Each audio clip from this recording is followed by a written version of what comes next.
We did it. We've reached the end. The fantasy season is over for most leagues. Hopefully, you are celebrating a championship, a successful navigation of a long and winding season. Maybe even longer than that. Perhaps it's a rebuild, years in the making, that has finally culminated in a championship, or perhaps several championships. This football season is over. But it doesn't have to end, because in Dynasty, there is no offseason. The end is merely a transition. It is the beginning of a new season. This week, we are building our offseason planner on Dynasty Compass.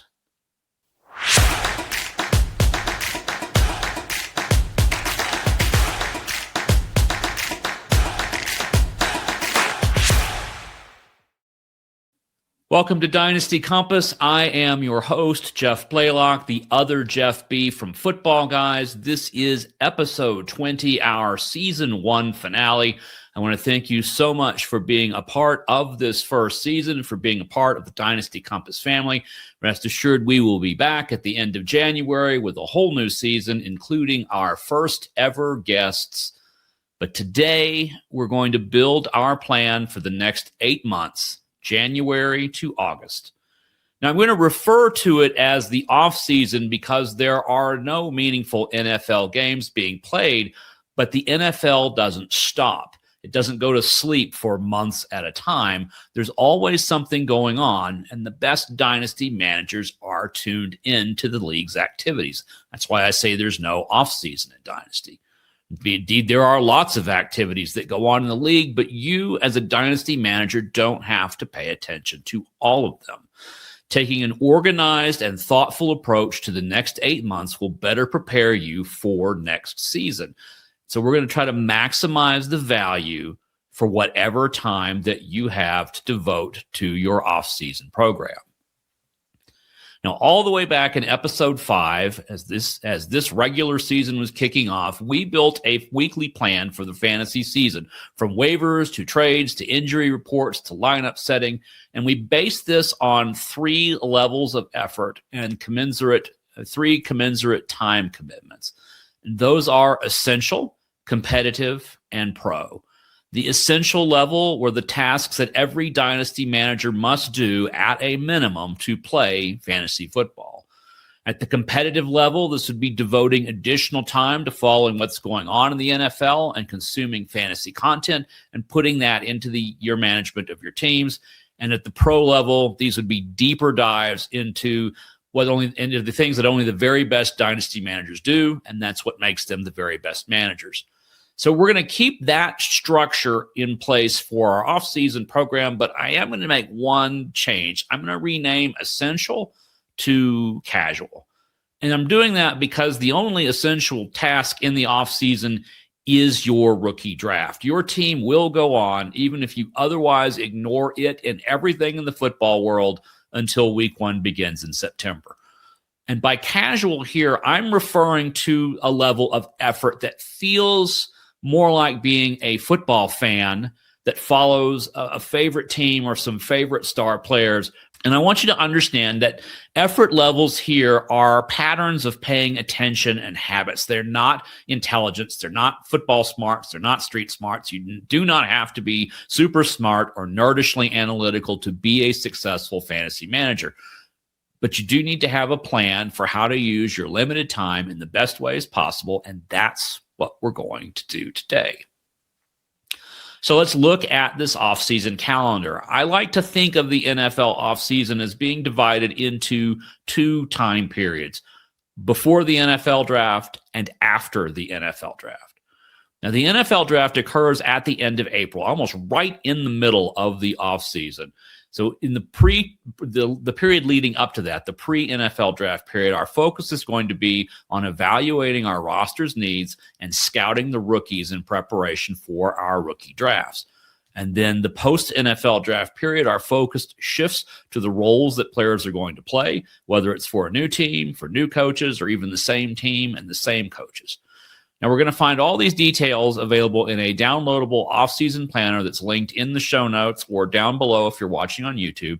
So you can find a link to it there.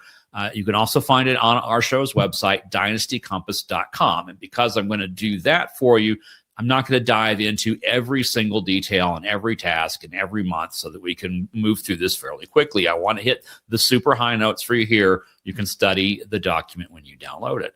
So let's start as the calendar starts in January. The main things that are happening in January are coaching changes.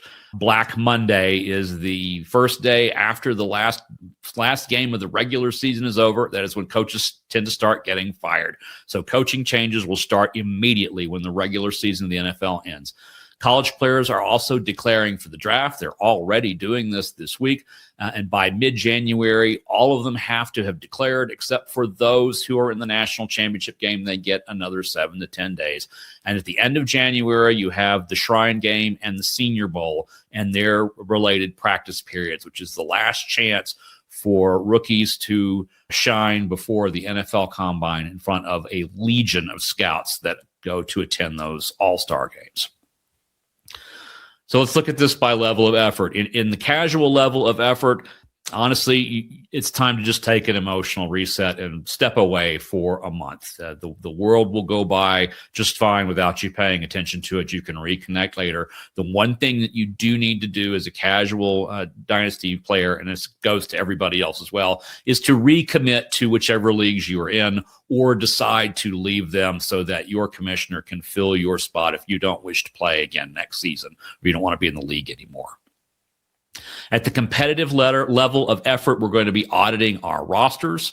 We're going to be identifying our offseason priorities, and we're going to be watching for who's declaring for the NFL draft, particularly the underclassmen who are declaring.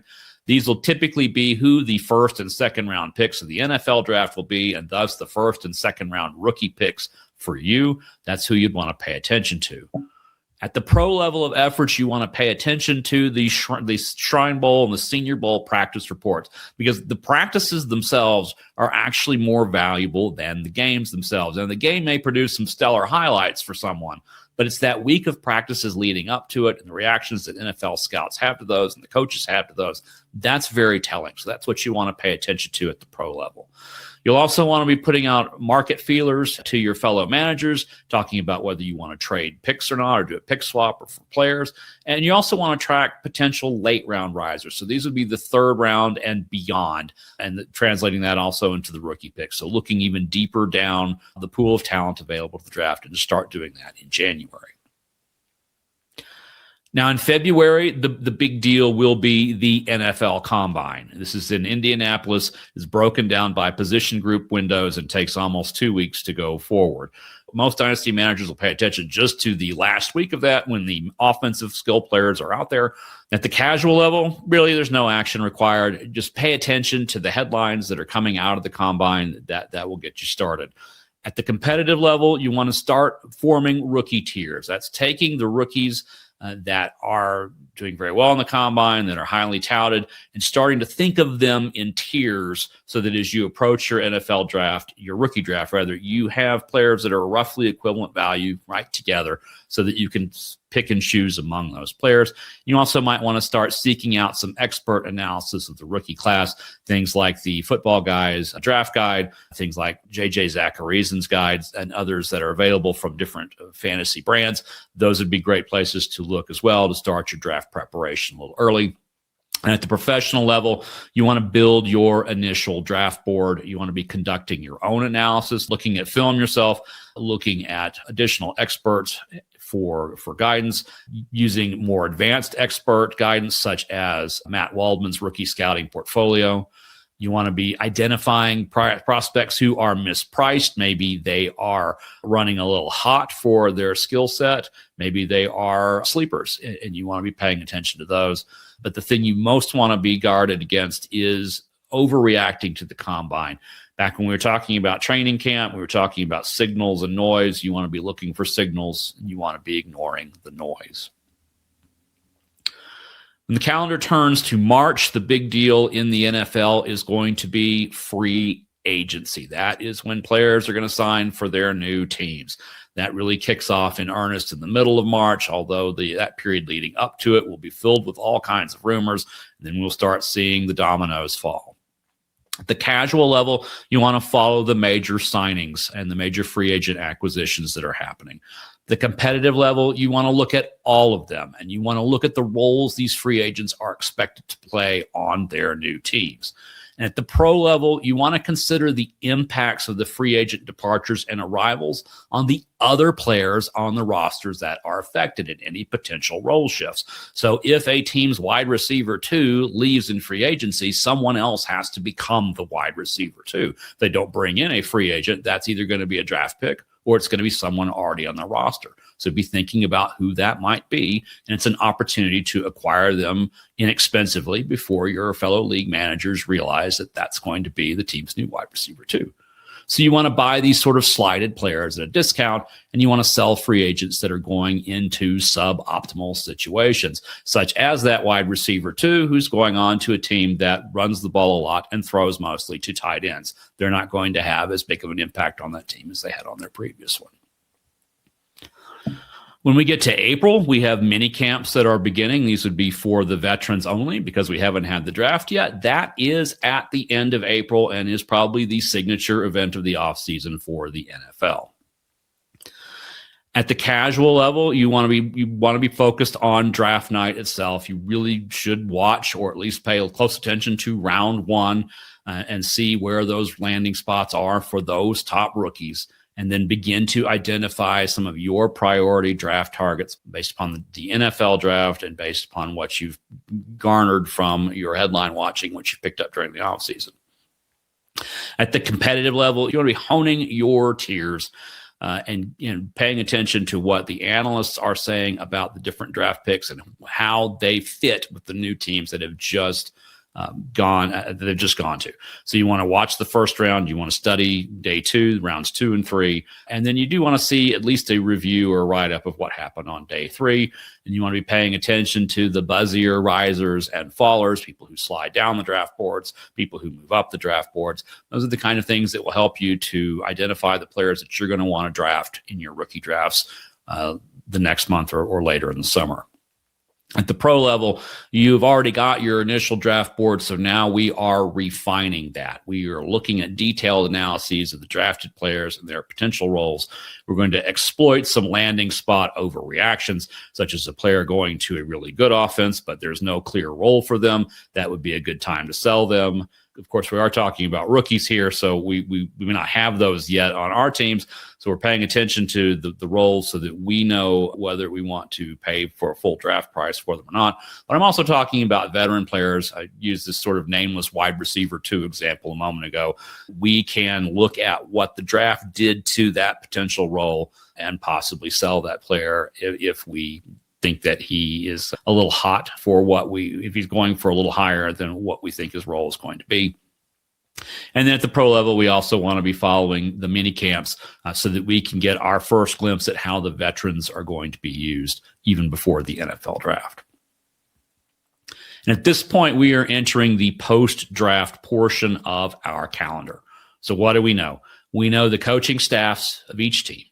We know the free agent signings of each team. We know the players that have moved around who have been veterans, and we know the rookies that were drafted by each team and where they are. But what we now don't know is how all of those pieces might fit together, and that's what we start learning after the draft. In May, we begin to see rookie camps, which is where the rookies are first reporting to their new teams. And at some point, we are doing our dynasty rookie drafts. They can be as early as May. They can actually be before the NFL draft. I certainly prefer to wait until after, but they can be from that point anytime until August. The earlier they are, the more you've needed to be paying attention to the rookie class so that you are in a strong position to make those draft picks. The later in the summer that draft is, the more than a casual level player can catch up and be ready for their draft in time. So at the casual level, we're going to be engaging in trades to get our guys. We're going to draft our preferred players when it is time for our rookie drafts. The competitive levels, we're going to be using those tiers that we've been creating and refining. We're going to draft within those primarily for the needs that we have. We're going to target players who are falling in value, and we're going to engage in trades to increase the value of either our picks or our players. At the pro level, we're going to draft using our board that we've put together. We've got individual players ranked on our boards, and we're going to be drafting primarily for talent. As we get closer to the drafts, we will talk about that distinction between drafting for need and drafting for talent.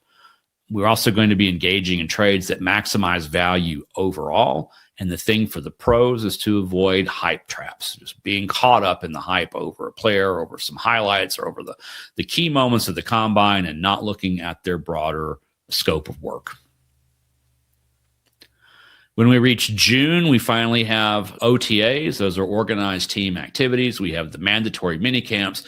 And at this point, we know for sure if there are any veteran players who are holding out or any rookies who are not signing their contracts for whatever reason. Now, in June, at the casual level, there's really nothing required. Unless your rookie draft is in June, you can kind of fade back into the background again for a little while, although it is good to check in with your league periodically to review any trade offers and just to see what your league mates are up to.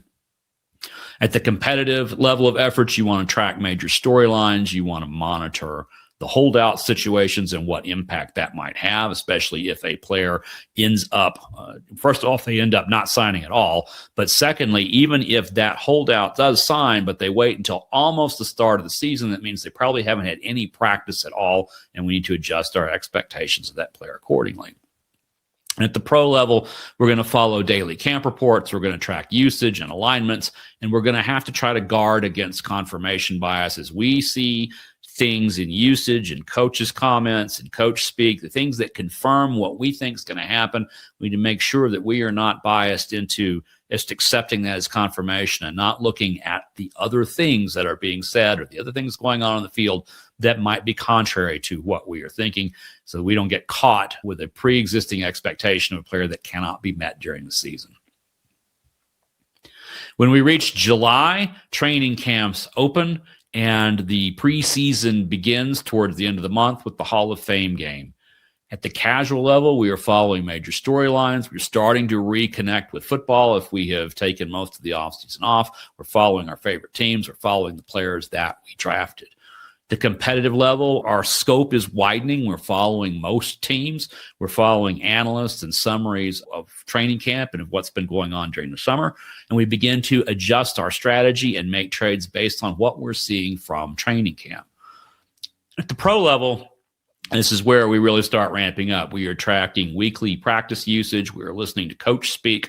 We are selling buzzy players whose talent or opportunities don't match their highlights. And we are buying unheralded players whose talents or opportunities just aren't making the headlines or the highlights. And now we're in August. When preseason games are happening, we hit the dreaded cut down week, which is when NFL teams drop to their 53-man rosters.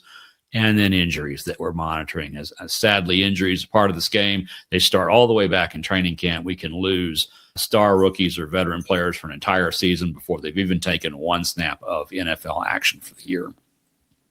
At the casual level, we're going to watch a few preseason games, and we're going to follow significant stories. We're going to be reconnecting with our leagues, and the thing to avoid is panic trades. Just walking into a situation a little cold, panicking because of something you've heard, and making a transaction without thinking through the strategy of it. At the competitive level, we're going to watch multiple preseason games and read the recaps of each game, keeping an eye on camp storylines and on weekly recaps. Football Guys, for example, has our team of writers looking at every team's camp and every week writing up a review of what happened during that week at every position group. So it's very easy to follow. You can in just that couple of hours of reading that in a week, learn everything that you need to know basically about the entire week of practice just right there. And competitive level, you want to set your final strategic course for the season. You need to decide if you're a contender, if you're a rebuilder, if you're a wait and seer. And if you are a contender, are you headed north? Are you a perennial contender, just reloading for another championship run? Or are you on an aging roster that needs to win now and moving west in our compass metaphor? The rebuilders are going south, the wait and seers are going east. Your strategic direction and course you set here in August if you haven't done so already. Therefore, you identify the players that you need to move and the players that you want to target, and you make another critical decision, which is, do you need points or do you need picks? If you're moving more in a rebuilding direction, you want to stockpile picks. If you are in a contending direction, you want to bring in players who are going to help you win in the nearer term. We're going to adapt to injuries, and we're going to go ahead and set that week 1 lineup so we know, outside of injuries, who we're starting in week 1 when we get there in September. And at the pro level, we're going to watch as many of the preseason games as we can. Maybe we catch the all 22s, or we watch the summaries of them on NFL Pro, NFL Network, and we're paying. But as we watch the games, we're going to pay much more attention to the practices themselves, because in reality, the preseason games are secondary. They're an opportunity for a player to impress the coach in a real game situation, real game adjacent anyway. But it's at practice where they really have their impact and where they're really going to earn their spots on the team. So we want to pay very close attention to coach speak, to what the coaches are saying about their players and about players' roles going forward. We're going to look at some daily recaps as best we can, and we're going to exploit the uncertainty and injuries by making trades that maximize our value, either because we want to acquire players who are injured and stash them for later, or because we want to take advantage of an uncertain situation, say a committee at running back, but we have a really strong belief that one of those players is going to emerge as the leader. So let's go ahead and acquire them while there's still uncertainty around that locker room, and the manager who may have that player may be a little uncertain as to what they want to do. They may be willing to offload that risk to you for a discount. So those are the activities that we want to do at the pro level. And just like that, it's week 1 of the next NFL season. So I laid out a whole lot in a very short period of time, all these different effort levels. And so let me go back for just a second and kind of frame the time commitment of these effort levels. At the casual level, we are talking an hour or 2 a week, wherever that happens to be in a month, even around your rookie draft. Obviously, the more time you spend analyzing your rookies, the better you're going to be at drafting. But if all you have the time for is just to have your draft, you just need the few hours a week in order to get there. At the competitive level, we're really talking about 3 or 4 hours a week just to get a little deeper into the things that I was talking about, to do some more reading, to listen to podcasts in particular if you're a commuter, you can listen to podcasts on your commute about football so you can learn more about that. And at the pro level, we're really talking about 6 to 8, 10 hours a week spent. And I know that seems like an awful lot, means you're really serious. But that's why the pro level is not for everyone, and only a handful of my dynasty managers are really there. That's the level you need to be in order to have the full advantage that you can have for yourself and for your rosters in your dynasty leagues. And if that sounds like too much, then focus on trying to get to and stay within that competitive level. Find out what you also enjoy, because if you don't enjoy watching preseason games or reading practice reports, then that's probably not something that's going to help you. You should probably just take that time and either listen to podcasts or do something else, because what we don't want to do is burn you out before the season even starts, because there's plenty of opportunity to burn out during the season. We don't need to do it right off the bat.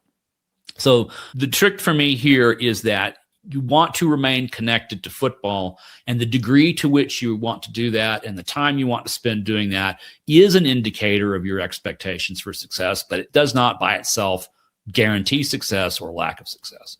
So at the casual level, you're really in this to have fun, to be part of a league, to be part of a group of people, a group of guys. You want to seek that thrill of winning, but you know that you're going to face an uphill climb against more prepared managers every season, and that's okay, because you're going to enjoy the football season, and you're going to enjoy it as more than just a fan of a single team, because you've got players to follow and you've got players that you're playing against. At the competitive level, you are in this to earn a playoff spot, to be one of the better managers. So you seek the experience of winning, and you have some competitive advantages, but you still are going to face even more prepared managers. and you enjoy this game of football, and you're willing to separate your fandom from a single team to your fantasy roster. That's not to say that you can't cheer your team all the way to a Super Bowl. I'm not saying that, but what I am saying is that your focus is not just, your fandom is not just on the single team, but it's on every player on your roster, even if they happen to be on one of your favorite team's most hated rivals. And at the pro level, you are in it to build your dynasty, to be a perennial contender. You want to seek an inevitability of winning, that everyone knows in your league that you are the team to beat because you have competitive advantages over all of your league mates, and you simply have a better roster that you've put together because you've put the time into it in advance. You are a student of football, and you love to get into the weeds about players, schemes, stats, coach speak. It's being a student. It is just a love of football. It goes well beyond being a fan of any team. It is being a fan of the game and wanting to understand it at the most fundamental levels you can. So whatever that level is, casual, competitive, pro, it's not about, as you move up in that level, it's not about more necessarily. It's about focus. It's about what you're paying attention to. It's about how you go about preparing for your fantasy season, how you want to use these 8 months to get ready for the 4 that will determine whether you are a winner or a not winner, a rebuilder, or someone in between. That preparation that you do over the next 8 months is going to go a long way to deciding how your season is going to go. The frustration that can come out of Dynasty is a misalignment of your effort and your expectations. If you are at the casual level, should not expect to have a dominant team that wins Dynasty leagues year after year after year. That expectation is a little much for the effort you're putting in. But there's no right level of effort either. There's just the match between what you want to get out of the game, what you're willing to put into the game, what you want to learn about football, what you want your relationship with the game of football to be, and the time that you have to devote to that. And that more than anything else, because at the end of the day, yes, we're trying to win championships, but this is supposed to be fun.